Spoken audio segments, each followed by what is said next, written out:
하던 대로 해야 되는데 오늘 다시 아이패드로 설교를 하려고 아이패드에 넣어놓고요. 아이패드를 뒷방에 놓고 왔습니다. 그래서 허준 목사님께 심부름 좀 시켰습니다. 그 사이에 말씀을 좀 같이 읽도록 하겠습니다. 네. 베드로전서 4장 12절에서 13절까지 말씀. 네, 많이 더워하시는 것 같은데 우리 스태프들 저기 우리 에어로빅실에 그거 있거든요. 리모컨. 그래서 좀 시원하게 좀 해주시고요. 네, 같이 말씀을 좀 읽도록 하겠습니다. 4장 12절, 13절. 네. 시작. 사랑하는 자들아, 너희를 연단하려고 오는 불시험을 이상한 일 당하는 것 같이 이상히 여기지 말고 오히려 너희가 그리스도의 고난에 참여하는 것으로 즐거워하라.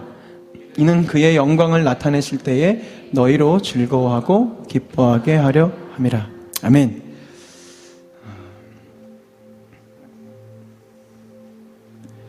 여러분 기쁘십니까? 아멘? 아니어도 좀 아멘 하십시오. 오늘 우리가 기쁨에 대한 이야기를 좀 나누려고 하는데 방금 우리가 정말 여러분들 기쁨으로 찬양하시는 모습을 보았습니다. 이렇게 더워질 만큼 예수님이 우리의 좋은 친구시고 세상에 많은 친구들은 때가 되면 떠나더라고요. 대부분 이제 결혼이라는 이유로 떠나고요. 때로는 제가 별로 그들에게 가치가 없어지기 때문에 재미가 없어지기 때문에 떠난 친구들도 많이 있습니다만 우리 예수님은 여러분 영원한 친구십니다. 우리가 오늘 그 즐거움, 나와 동행하시는 예수님이 정말 나의 즐거움이 되는지에 대해서 좀 같이 고민하고 싶습니다. 계속해서 우리가 내 안의 우상숭배의 문제에 대해서 좀 다루고 있는데 여러분들 어떻게 본인 안에 있는 우상숭배들을 잘 발견하고 계십니까? 네. 적어도 내가 우상숭배는 아직 온전히 내려놓지 못한 영역들이 분명히 있을 겁니다. 지금 우리가 4주 동안은 우상숭배가 무엇인지, 무엇이 문제인지에 대해서 6월 한 달 동안 나누고 7월 한 달 동안은 음식, 그리고 지난주는 성에 대한 문제, 그리고 오늘은 사실은 근본적인 주제라고 할 수 있는 오락, 단지 무슨 게임기를 말하는 건 아니고요. 정말 내 안에 있는 즐거움을 위해서 추구하고자 하는 많은 것들을 그것들이 나의 우상이 될 수 있으면 좀 발견하려고 하는데 부디 바라기는 이 예배 시리즈를 통해서 성령 하나님이 여러분 마음 가운데 그런 모든 우상들을 좀 무너뜨려 주셨으면 좋겠고요. 사람에 따라서는 이 시리즈 동안에도 무너지지 않는 경우가 생길 수 있겠습니다. 그러나 분명히 한 가지 여러분들 머릿속에 심어주셨으면 좋겠습니다.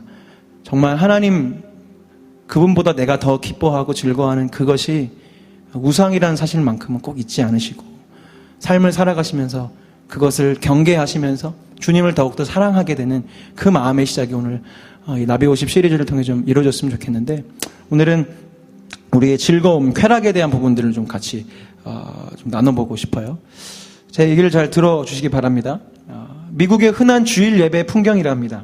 미국이요, 우리나라 아니고요. 주일입니다. 이른 아침 사람들이 교회에 속속 도착합니다. 토요일 밤 그들은 알람을 맞춰둡니다. 제 시간에 일어나지 못할까 걱정돼서가 아니라 만일을 대비해서 맞춰놓은 것입니다. 사실 그들은 예배 시간에 맞추어 저절로 일어납니다. 그들은 주일 예배에 빠지지 않기 위해 며칠 전부터 일정표를 꼼꼼하게 조정합니다. 그들은 일주일 내내 지난 주일에 있었던 일을 이야기합니다. 그리고 다가오는 주일 예배에 대한 기대를 표현합니다. 라디오와 TV에서도 지난 주일 예배와 전국적인 교회 활동을 하이라이트로 보도하는 프로그램이 있을 정도입니다. 맥컬리의 집도 마찬가지입니다. 서둘러! 아버지가 미친 듯이 소리칩니다. 또 늦으면 어떡해?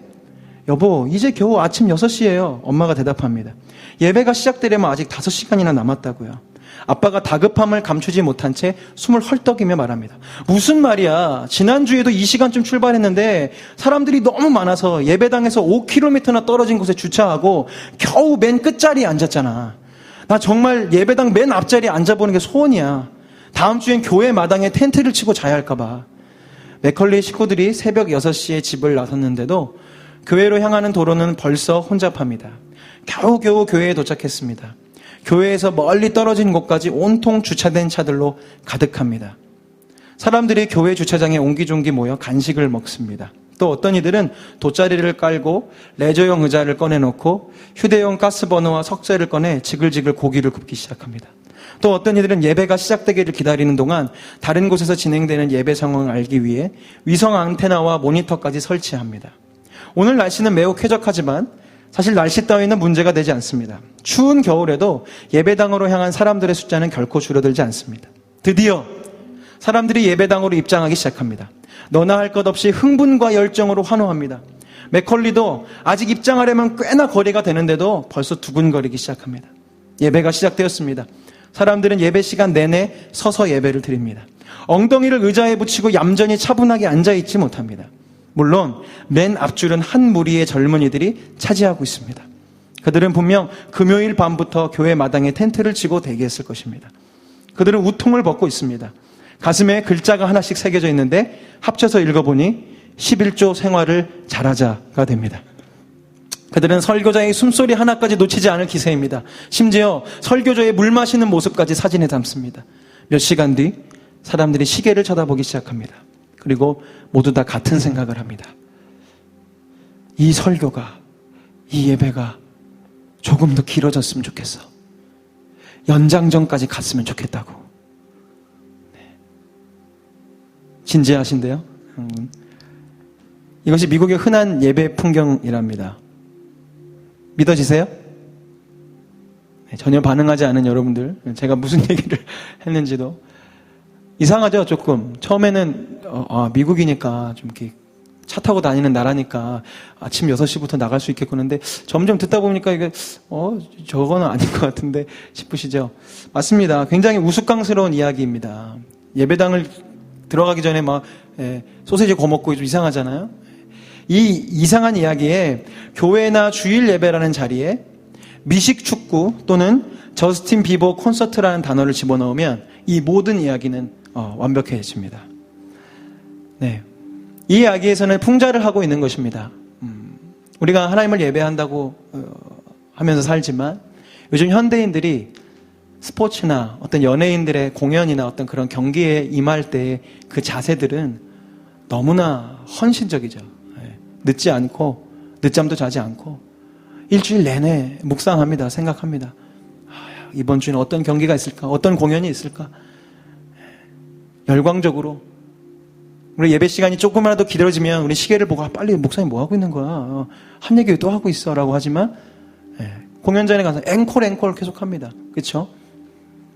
맞습니다. 오늘은 우리 안에 있는 많은 우상들 중에 우리가 즐거움으로 택하고 있는 많은 부분들에 대해서 이야기를 나누고 싶어요.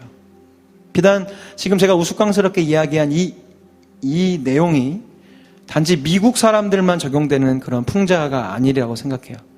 혹시 여러분의 삶에는 그런 부분들이 없습니까? 밤을 새면서까지 열정을 다할 수 있는 그것. 잘하고 해도 밤을 새도록 할 수 있는 그거 분명히 있을 겁니다. 알람을 맞추지 않아도 저절로 일어나지고 잠을 깊이 들지 못하게 하는 어떤 흥분되는 일들이 분명히 있을 거예요. 또 몇 시간을 기다리고 줄을 선다 할지라도 충분히 기다릴 수 있는 그 기쁨이 있는 그 대상이 있을 거예요. 네, 그것이 무엇이든 바로 그것이 오늘 우리가 나눌 주제인 여러분의 오락의 신, 즐거움의 신입니다. 그 몇 가지 대표적인 것들을 좀 나눠보고 싶어요. 여러분들이 해당이 되는 것도 있고 안 되는 것도 있겠습니다만 이 시대가 어떤 시대인지 한번 잘 들어보시기 바랍니다. 20세기 들어서 우리 인류에게 엄청난 속도로 교세를 확장하고 있는 신흥 종교가 있습니다. 혹시 뭔지 아세요? 기독교요? 아니요. 기독교는 점점 쇠퇴하고 있습니다. 네. 통일교가 아니고요. 바로 스포츠라는 종교입니다. 스포츠. 이 스포츠교의 예배당은 엄청나게 큰 경기장입니다. 이 운동 경기장은 그 거룩한 즐거움의 임재를 경험하려는 순례자들로 주말이면 북적입니다. 이러저러한 상황으로 이 경기장이란 예배당에 참석하지 못한 사람은 어떤 방법을 써서든 이 운동 경기를 실황으로 놓치지 않으려고 하죠. 우리나라도 요새 마찬가지죠. 인터넷으로 실시간으로 프로야구 경기 계속 보니까 저희 스태프들 중에 한 명도 그 데이터 그 요금제 되게 비싼 거 쓰는데 다 쓴대요. 금방. 왜 이렇게 빨리 쓰냐 했더니 다니면서 야구 보느라고 데이터를 다 쓴대요. 언제 어디서든지 내가 원하는 그 스포츠라는 예배를 관람하기 위해서 아끼지 않습니다. 자신의 모든 것들을. 스포츠교회 성도도 이런 것처럼 자신들에게 주는 짜릿한 흥분과 즐거움을 얻기 위해서 헌금과 열정을 포기하지 않아요. 때로는 정상적인 가격의 몇 배가 되는 돈을 주고서라도 어떤 경기를 꼭 보려고 합니다. 아까 말씀드린 대로 이 경기를 보기 위해서는 자신의 시간의 모든 것들을 다 스케줄링하죠. 또 어떤 이들에게는 연예인이 오락의 신이 되기도 합니다. 요즘에 그런 아이돌 그룹들 많다는데 아이돌이 여러분 뭔지 아시죠? 원어적인 의미가 우상이란 뜻입니다. 맞습니다. 이런 연예인들이 우리의 아이돌, 우리의 우상이 되기 시작했어요. 성경 구절은 못 외워도 내가 좋아하는 연예인과 관련된 정보는 달달 꿰고 삽니다. 이 나라가 정치적으로 외교적으로 어떤 위기를 맞고 있는지에 대해서는 눈꼽만큼 관심도 없지만 원빈이 이나영과 사귀는 절대적이고 시급한 사안에 대해서 내가 모르고 있다는 사실은 용납할 수 없죠. 일반 뉴스보다도 연예가와 관련된 뉴스들이 우리 TV에 얼마나 많이 있는지 몰라요. 우연히 명동이나 압구정 거리를 지나다가 연예인을 스쳐 만나면 마치 재림하신 예수님 만난 것처럼 흥분을 감추지 못합니다. 또 어떤 열정적인 예배자들은 이 거룩한 임재를 더욱더 깊이 경험하고 싶어서 연예인의 집 앞에서 대기합니다. 예. 저랑 가까이 사는 분도 중고등학교 시절에 그랬다고 하더군요. 예. 그랬다고요. 네. 연예인을 보기 위해서는 시간과 열정을 포기하지 않아요. 잠을 잊으면서까지 연예인의 집 앞에서 대단하죠. 우리가 예수님의 다시 오심을 그렇게 기다리나 모르겠습니다만 그렇게 기다려요. 또 어떤 이들에게는 늘 언제 어디서나 일용할 즐거움과 흥분을 가져다 주시는 무소부재하신 스마트폰님에게 충성을 다 바치는 예배자들이 있습니다. 스마트폰님은 결코 우리를 배신하지 않아요. 항상 거기 계십니다. 찬양 가사 같죠? 내가 원하는 정보, 내가 원하는 영상, 내가 원하는 게임을 늘 언제든지 제공해 줄 수 있어요. 내가 그분에게 찾아가면 언제든지 즐거움을 줄 수 있어요. 아침에 눈을 뜰 때부터 심지어 화장실에서 일을 볼 때조차 이 스마트폰님의 임재는 계속되어야 합니다. 스마트폰을 집에 두고 나온다는 것은 지옥을 경험하는 것보다 더 괴로운 일이 되죠. 그리고 집에 돌아오면 이 스마트폰님은 때로 TV라는 거대한 모습으로 그 위용을 드러내시고 때로는 컴퓨터라는 전지전능한 모습으로 당신에게 나타납니다. 하루의 노곤함을 달래기 위해서는 TV와 컴퓨터가 필수적이죠. 보고 싶었던 드라마들, 하고 싶었던 게임들, 내가 사고 싶었던 물건들을 이 모든 것들을 검색하고 시청하고 즐기기 위해서 TV와 컴퓨터 없는 삶을 도저히 상상할 수 없을 것입니다. 제가 다소 가볍게 장난처럼 이렇게 비유를 들면서 이야기했지만 위에 열거된 여러 가지 상황들 중에 여러분들에게 해당되는 것들이 분명히 있을 거예요.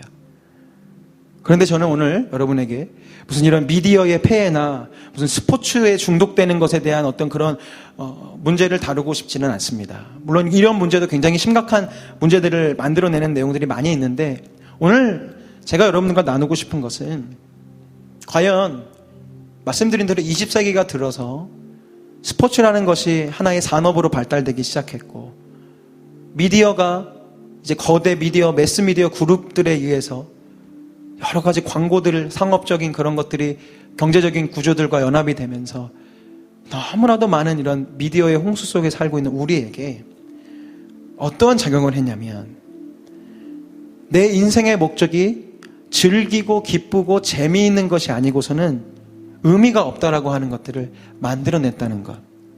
그런데 더 큰 문제는 예수님을 따라가고 예수님의 제자가 되기 원한다는 우리의 이 귀한 하나님의 예배자들조차도 이런 세상의 흐름에 자유롭지 못하다는 사실을 좀 여러분과 나누어 보고 싶습니다. 그리고 더 깊이는 이 세상이 말하고 있는 삶의 목적과 하나님의 말씀인 이 성경, 살아계신 예수님께서 우리에게 말씀하시는 삶의 목적이 어떻게 다르고 무엇이 다른지를 좀 여러분과 나누고 싶어요. 이제 익숙한 구조가 되셨겠지만 이 오락이라는 영역, 미디어, 우리가 즐기는 모든 영역들은 음식과 성과 마찬가지로 역시 하나님의 선물입니다.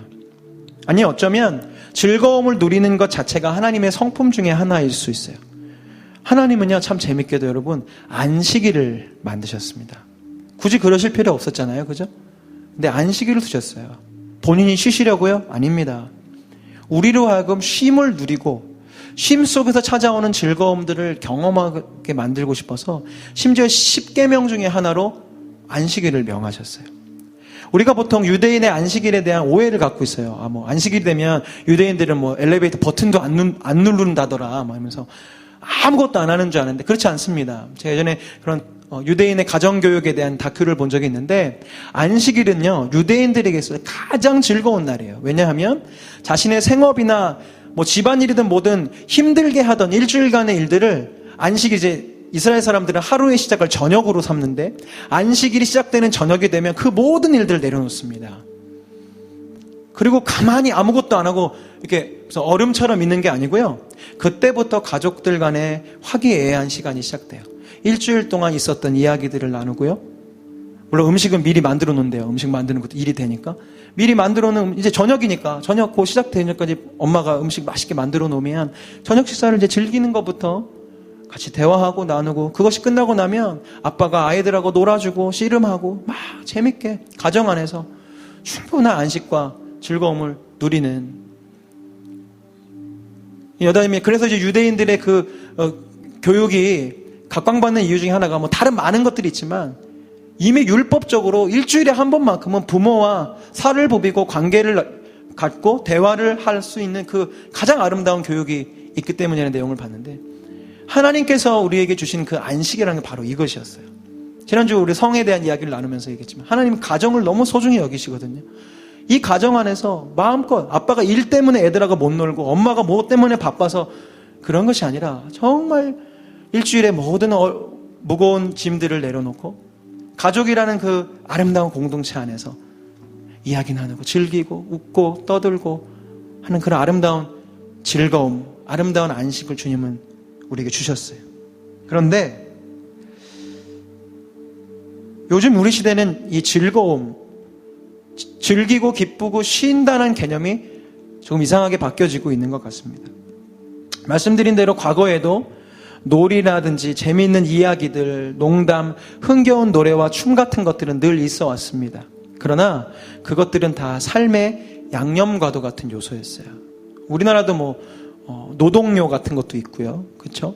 많은 사람들끼리 모여서 어떤 축제를 할 때 그렇게 즐겨 노는 그런 부분들이 있지 않습니까? 하지만 지금 이 시대는, 이 시대를 살고 있는 우리에게는 어떤 모습이 있냐면, 어떤 것이든 그것이 재미없고 즐겁지 않으면 하고 싶어 하지 않게 되었다는 사실입니다.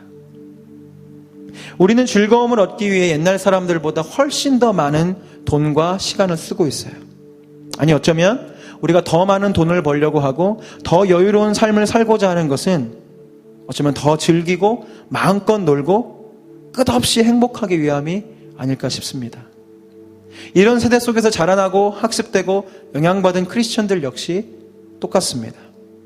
어떠한 신앙 활동이 내게 즐거움과 기쁨을 주지 않는다면 할 이유를 찾지 못합니다. 물론 이 중에는 그런 분들이 많이 없으시리라 생각하지만, 제가 어렸을 때 그렇다고 말씀드렸잖아요. 이렇게 찬양하고 예배하는 것이 정말 주님을 기뻐하고 주님 때문이 아니고 저의 즐거움이었어요. 워낙 음악을 좋아하고 하는데, 그렇다고 가요를 하며 밴드를 하기에는 실력도 부족했고 잘 알지도 못했고, 교회에 오면 내 세상이었으니까 내 즐거움이었어요. 그런 분들 많이 있습니다. 내가 누군가를 양육하는 그 즐거움에 빠져서 그 영혼을 위한다기보다 거기에 빠져서 사역하는 분들도 있고요. 어떤 교회 안에서 주는 그 리더십이 주는 즐거움 때문에 그 일들을 계속 해나가는 분들도 물론 있죠. 또 순종과 충성은 내가 보람과 의미를 찾아 나름의 행복을 느낄 수 있는 영역까지만 합니다. 무슨 말인지 아시겠어요? 순종하고 충성하지만 나에게 뭔가 피해가 오기 시작하네? 내가 생각했던 대로 이 사역이 되어지지 않네 싶으면 금세 순종과 충성을 내려놓습니다. 교회를 다니며 무언가 불편함과 불쾌감이 생기면 나를 즐겁게 해줄 수 있는 교회를 찾아 다시금 순례의 여정을 떠나고요. 내 귀를 즐겁게 해주는 설교자, 나를 기쁘고 신이 나게 해주는 찬양팀을 찾아 우린 그렇게 열심히 돌아다닙니다. 그러나 사랑하는 여러분, 과연 우리의 인생의 목적이 세상에 말하는 대로 나의 즐거움을 위해서 사는 것이다, 내가 행복을 찾기 위해 사는 것이다 라고 하는 것이 맞는 말일까요? 정말 즐겁지 않고 기쁘지 않으면 그것이 무엇이든 할 필요가 없고 의미가 없는 것일까요? 세상은 그렇게 이야기합니다. 너에게 행복과 즐거움을 주지 않는 일은 할 필요가 없다라고 계속해서 우리에게 가르치죠. 그러나 잠시 세상의 논리를 접어두고 그냥 모두 덮어두자는 것이 아닙니다. 이제 제가 우리 예수님께서 이 성경을 통해 말씀하신 삶의 목적을 좀 나눌 텐데 잠깐은 세상의 논리를 접어두고 여러분 한번 잘 들어보시고 여러분 선택하시길 원해요. 무엇을 위해서 사실 것인지. 성경은 우리의 삶의 목적을 무엇이라고 말합니까? 이사야서 43장 21절 말씀이에요. 말씀 좀 띄워주시죠. 잘 아시는 말씀일 겁니다. 이 백성은 내가 나를 위하여 지었나니 나를 찬송하게 하려 함이라. 제가 수도 없이 나비오십을 통해서 말씀드리지만 우리가 창조되고 우리가 이 땅을 살아가는 어떻게 보면 가장 궁극적이고 시작이 되는 삶의 방향은 우리가 주님을 찬송하고 주님을 예배하는 것일 거예요. 잘 논리 구조를 잘 따라가 보세요. 주님을 찬송하고 주님을 예배하는 거예요. 그러나 또 여러분 배우시지 않았습니까? 예배가 단지 이렇게 모여서 찬송하고 예배하는 것만 뜻하지 않는다는 걸 아시죠? 주님은 신령과 진정으로 예배하기를 원하시는데 그 신령과 진정은 삶을 다한다는 뜻을 갖고 있어요. 관련된 구절 너무 많지만 결국 우리가 예배하기 위해서 산다고 한다면 다시 발전하면 결국 삶으로 무언가를 하면서 살아가는 것이 예배일 텐데 여러분 우리의 삶이 어떻게 될 때 그것이 예배가 될 수 있을까요? 다른 많은 이유들이 있겠지만 그것은 나의 삶으로, 나의 행동으로, 나의 모습으로 하나님께 영광이 되고 하나님께 기쁨이 되면 나의 삶이 그분께 찬송이 되고 예배가 되지 않겠습니까? 그죠? 그분께 영광이 되고 주님의 기쁨이 되는 것.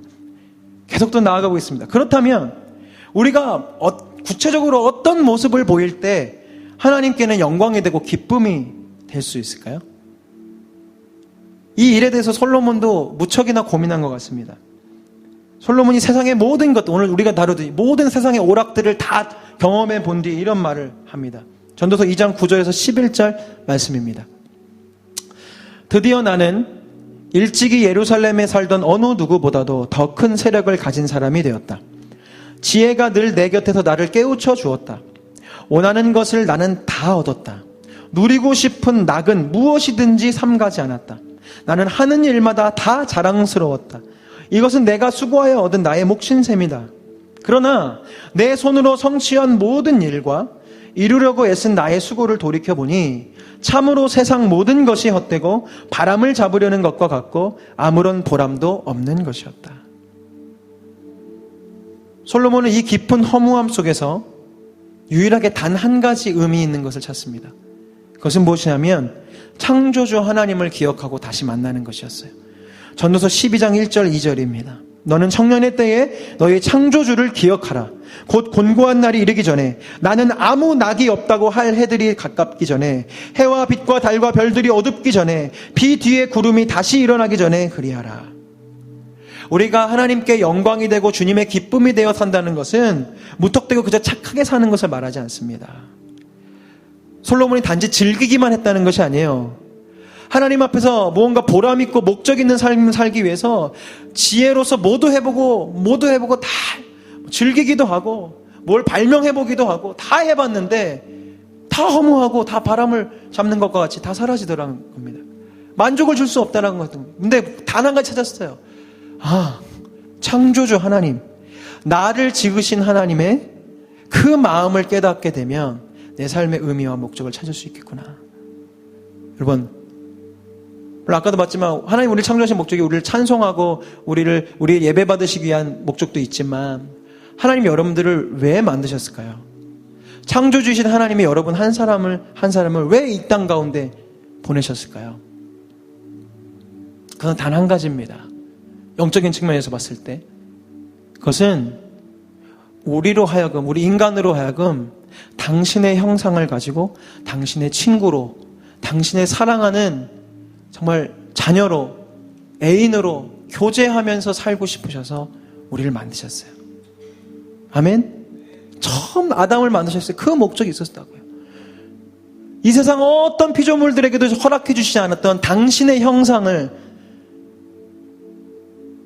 그 아름답고 귀한 그 선물을 우리 인간에게 주셨어요. 그런데 여러분 잘 아시다시피 그 형상이 유지되었습니까? 아니죠. 아담이 하나님께 불순종하고 하나님처럼 이미 하나님과 같은 속성을 갖고 성품을 갖고 형상을 갖고 있었음에도 불구하고 욕심에서인지 하나님처럼 되고 싶어서 사단의 꼬임에 넘어갔다가 그 형상을 잃어버리고 맙니다. 그 형상을 잃어버린 아담과 하와에게서 자녀들이 태어납니다. 예전에 우리는 이 원죄가 무슨 유전적으로 유전되는 것인데 그게 아닙니다. 불완전한 인간 안에서 태어난 아이들이 불완전하게 자라날 수밖에 없는 그 상황들.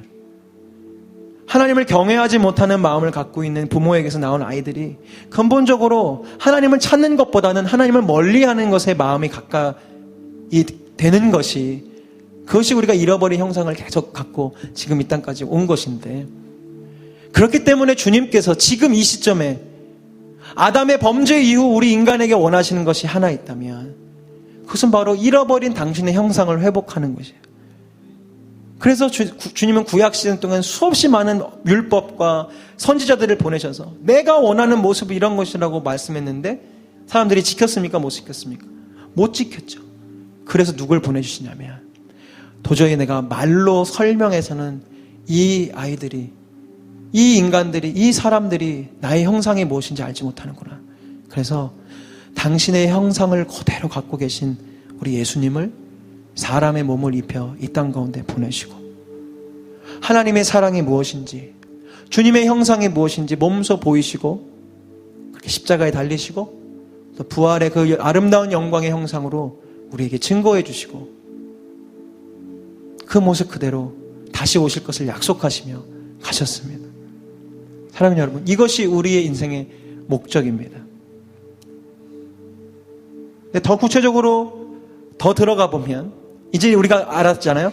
하나님을 찬송하고 예배하는 삶은 결국 주님의 형상을 닮아가는 삶인데, 그럼 무엇이 주님의 형상을 닮아가는 것일까?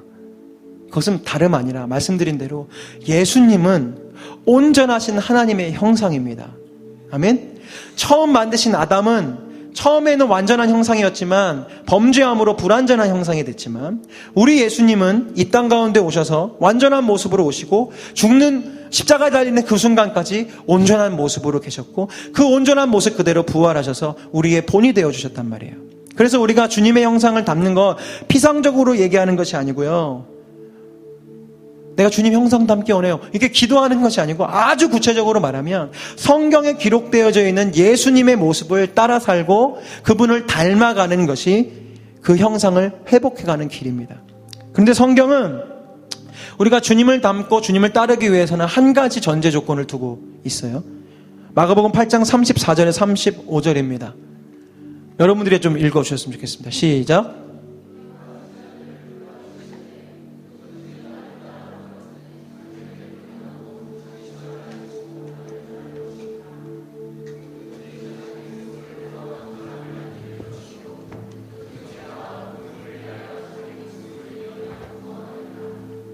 아멘.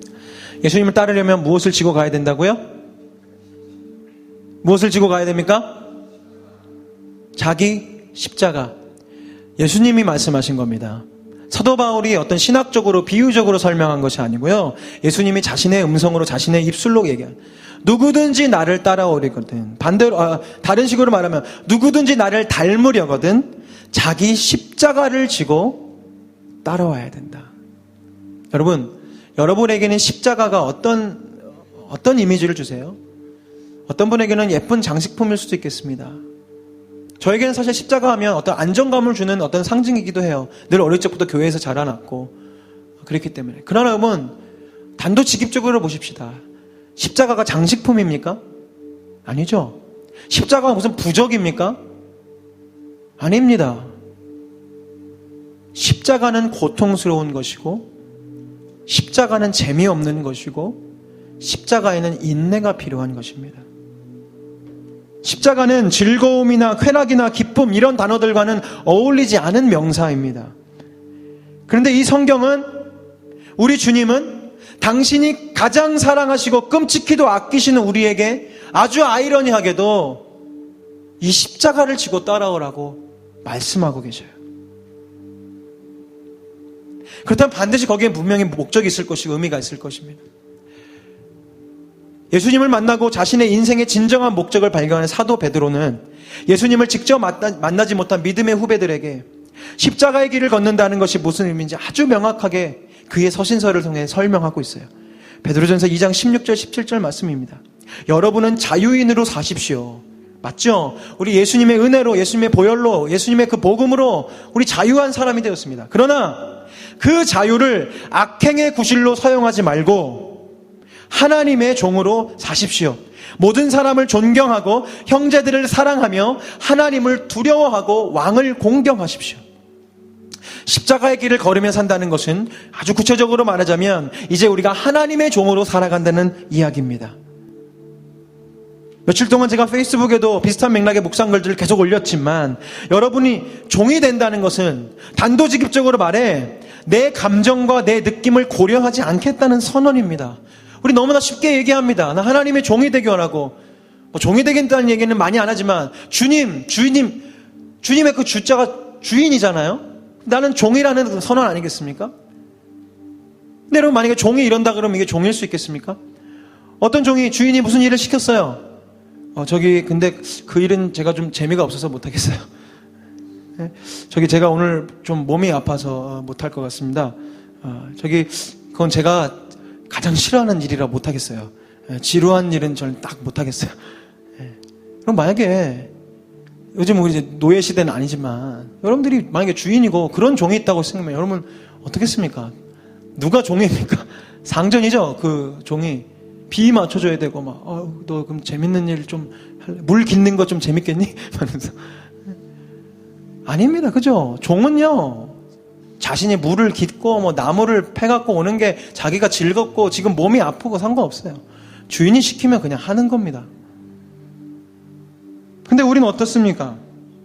찬송으로는, 생각으로는, 입으로는, 말로는 우리가 주님의 제자고 주님의 종이고 십자가의 길 순교자의 삶을 살겠다고 말하면서 주님이 저 사람을 좀 용서해라 하시면 주님 제가 가장 싫어하는 사람입니다. 안 돼요.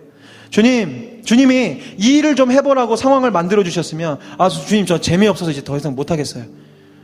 주님이 맡겨주신 책임의 자리들, 부르심의 자리들이 있는데 몸이 아파서 못하고 재미가 없어서 안 하고 고통스러워서 안 한다는 그것이 바로 우리입니다. 하나님의 종은커녕 이상한 방식으로 하나님과 맞먹으려고 하는 것이 바로 우리라는 사실이에요. 과연 이런 우리가 주님의 제자라고 할 수 있겠습니까? 예수를 믿어도 여전히 재미와 즐거움을 찾고 있는 우리로부터 그 어떤 선한 영향력이, 그 어떤 참된 사랑과 섬김이 흘러나갈 수 있겠어요? 사랑하는 여러분, 십자가를 지고 간다는 건 분명 재미없는 일입니다. 그러나 여러분, 우리는 바로 이 재미없는 일을 위해 부르심을 받았습니다. 베드로가 계속 이야기합니다. 여러분은 이것을 위해 부르심을 받았습니다. 그리스도께서도 여러분을 위해 고난을 당하시고 여러분에게 본을 남겨주심으로 그분의 발자취를 따르게 하셨습니다. 네, 여러분, 주님이 우리를 십자가로 부르셨습니다. 당신이 먼저 우리를 위해 고난 당하시고 피땀 흘려 십자가의 길을 걷는 것이 무엇인지 직접 보여주셨어요. 우리가 그 형상을 닮아갈 수 있도록 누군가를 살리기 위해서는 네가 즐거움과 기쁨이 아니라 고통과 고난이라는 잔을 기쁨으로 받아들여야 된다는 것을 주님이 보여주셨어요. 사도 베드로는 눈물로 다시금 소리칩니다. 그리스도께서는 육신으로 고난을 받으셨습니다. 여러분도 같은 마음으로 무장하십시오. 육신으로 고난을 받는 사람은 이미 죄와 인연을 끊은 것입니다. 이제부터는 육신으로 살아갈 남은 때를 인간의 욕정으로 살지 말고 하나님의 뜻대로 살아야 합니다. 여러분은 지난날에 이방 사람들이 하고 싶어하는 일을 하였으니 곧 방탕과 정욕과 술취함과 환락과 연회와 가증스러운 우상 숭배에 빠져 살아왔습니다. 그것은 지나간 때로 충분합니다. 아멘. 아멘. 죄와 인연을 끊기로 작정한 사람들에겐 당연히 고통과 고난이 다가오게 되어 있습니다. 세상이 우리를 가만두지 않기 때문에 그렇습니다. 지금 주님이 말씀하시는 십자가의 길, 고난의 길은 무의미한 어떤 고통이 아니에요. 예수님 따른다고 무조건 뭐 힘들게 살자 이런 의미가 아닙니다. 우리가 주님의 길을 걸어가고 사랑하며 살고 섬기며 살고 용서하며 살고 주께서 내게 맡기신 사명의 길을 걸어갈 때 당연히 찾아오는 나의 삶에 오는 불편함들, 오해들, 억울함들, 가난함들, 그러한 고통과 고난의 십자가를 짊어지고 가는 사람만이 그 사명을 감당할 수 있기 때문에 예수 그리스도께서 먼저 보여주셨잖아요. 제 이야기가 아니고요. 만약에 우리가 생각하는 것처럼 영화처럼 그런 영웅들처럼 주님이 이 세상을 구원하셔도 되잖아요. 멋있고 재밌게 기쁘게. 그러나 그러지 않으셨어요. 이 세상 가장 못나고 무력한 모습으로 만왕의 왕 예수께서 십자가에 달려 죽으셨습니다. 왜요? 하나님이 이 세상을 변화시키는 방식은 헤헤거리며 즐거워하며 기뻐하는 어떤 내가 원하는 내 배를 배불리시키는 그런 방법으로 세상은 변화되어지는 것이 아니라 나의 즐거움과 기쁨, 나도 즐길 줄 알고 나도 기뻐할 줄 알지만 그런 것들 잠시 내려두고 주님 나라를 위해서 내가 그 영혼을 위해서 내가 한 번 더 참고 한 번 더 내가 뼈를 깎는 아픔으로 용서하고 섬기고 사랑하는 그 십자가의 잔을 받아들일 때 이 세상은 변화되고 이 땅이 하나님의 나라로 변화될 수 있기 때문에 주님은 지금도 우리에게 너무나 우리를 사랑하시지만 나를 위해서 고통당할 수 있겠니라고 물으시는 겁니다. 사랑하는 여러분, 우리가 예수를 믿는다고 하면서도 주님을 신령과 진정으로 예배한다고 하면서도 여전히 예수님 만나기 전에 가졌던 그 모든 쾌락과 정욕, 그 모습들을 다 갖고 산다 그러면 우리는 제자가 아닙니다. 그저 나 좋을 때만 내 즐거움을 위해서만 예수님 따라다니는 예수님의 팬이죠, 팬. 사랑하는 여러분, 진정으로 주님의 제자가 되고 싶으십니까? 아멘? 억지로 대답하실 필요는 없어요. 여러분, 예수님의 팬으로 사는 사람들 얼마나 많은지 아시죠? 예수님 좋아요, 예수님 좋아요 하는데 아까 말한 대로 조금이라도 불편한 순종과 충성을 요구하시면 지키지 않습니다. 왜요? 팬들은 그런 거 안 해요. 그러나 제자는, 주님의 종은 내 감정에 좀 맞지 않고 즐겁지 않고 심지어 때로는 이 일이 나에게 전혀 아무 의미가 없는 일 같아 보여도 내가 믿고 신뢰하는 선하신 우리 주인 예수께서 나에게 명하셨기에 내가 순종합니다. 내가 그래도 따라갑니다. 라고 얘기하는 것이 진정합니다. 여러분, 십자가의 길을 걸으시겠습니까? 쉽게 대답이 나오지 않는 것이 정상이고 그것을 원합니다. 네, 여러분, 십자가의 길 걷는 거 쉽게 아멘하고 쉽게 고개를 끄덕일 수 있는 그런 것이 아니에요. 여러분, 소식지에 제가 질문 하나를 적었어요. 여러분들 집에 돌아가셔서 꼭 주님 앞에서 오늘 기도하시면서 답을 다세요. 여러분의 십자가는 무엇입니까? 없는 사람 없을 겁니다. 내가 짊어지고 가야 할 내 사명이 있고요. 내가 포기할 수 없는 내 인생의 문제들이 있을 거예요. 그러나 주님 그것을 지고 가라고 명하세요. 그러나 말씀을 마무리하면서 여러분에게 용기를 좀 드리고 싶어요. 주님이 말씀하신 이 고난은 무슨 세상에 말하는 그런 고통만 막 즐기는 그런 종교들 있잖아요. 티벳 그런 라마교, 라마승 막 절하면서 무릎이 다 까지면서 이렇게 순례하는 그런 고통을 주님 원하시는 게 아닙니다. 주님이 우리에게 어떤 힘을 주시는지 좀 잘 들어주셨으면 좋겠어요. 마지막으로 한 가지 질문을 여러분에게 드리고 싶습니다. 이렇게 처절한 십자가의 길을 걸어간 바울과 베드로에게서 여러분 혹시 우울함이나 절망감을 찾아보신 적이 있습니까? 그들의 삶과 그들의 편지에서 일말의 후회나 넋두리를 들어보신 적이 있으세요? 적어도 저는 한 번도 그런 장면을 본 적도 읽은 적도 없습니다. 왜일까요? 왜냐하면 그들에게는, 그 사도들에게는 정말로 예수님의 함께하심이 기쁨이었고 예수님의 위로하심이 즐거움이었기 때문입니다. 그들은 예수님의 이 따뜻한 음성을 결코 지식으로 여기지 않았어요. 수고하고 무거운 짐진 자들아 다 내게로 오라. 내가 너희를 쉬게 하리라. 나는 마음이 온유하고 겸손하니 나의 멍에를 메고 내게 배우라. 그리하면 너희 마음이 쉼을 얻으리니 이는 내 멍에는 쉽고 내 짐은 가벼움이라 하시니라. 할렐루야. 할렐루야. 마귀는 계속해서 우리에게 속삭여요. 십자가를 지고 가는 삶은 재미없는 것이고 힘들고 바보 멍청이가 되는 길이라고. 그러나 여러분, 십자가를 지고 가는 삶은 처음에는 분명 재미없는 길이요, 처음에는 분명 힘들고, 처음에는 분명 내가 좋아라 했던 것들을 다 잃어버리는 바보 멍청이 같은 삶으로 보일 수 있겠지만, 우리는 몇 걸음 지나지 않아서 우리는 우리가 그토록 사모하고 닮고 싶어하는 우리 주님이, 우리 예수님이 바로 내 곁에서 내 십자가를 당신께서 다시 한번 대신 짊어지시고 나를 위해 피땀 흘려 함께 걸어가고 계시는 그 예수님을 보게 될 것입니다. 십자가를 지지 않은 사람은 결코 만날 수 없는 이 예수님, 내 마음대로 내 뜻대로 살아가는 사람들은 절대 만날 수 없는 이 예수님을, 정말 그 주님을 내가 만나고 경험하고자 하는 그 갈망, 그 열망 하나로 주님께서 나에게 주신 그 멍에, 주님이 내게 주시는 그 십자가라는 짐을 내가 짊어지고 가면, 내가 지고 가는 줄 알았는데 날 대신해서 그 짐을 지고 가시고 그 십자가를 지고 가시는 선하신 목자 예수님을 만나게 될 것입니다. 아멘. 사랑하는 여러분, 이것이야말로 진정한 기쁨과, 이것이야말로 진정한 즐거움과, 이것이야말로 진정한 우리의 재산이 아니겠습니까?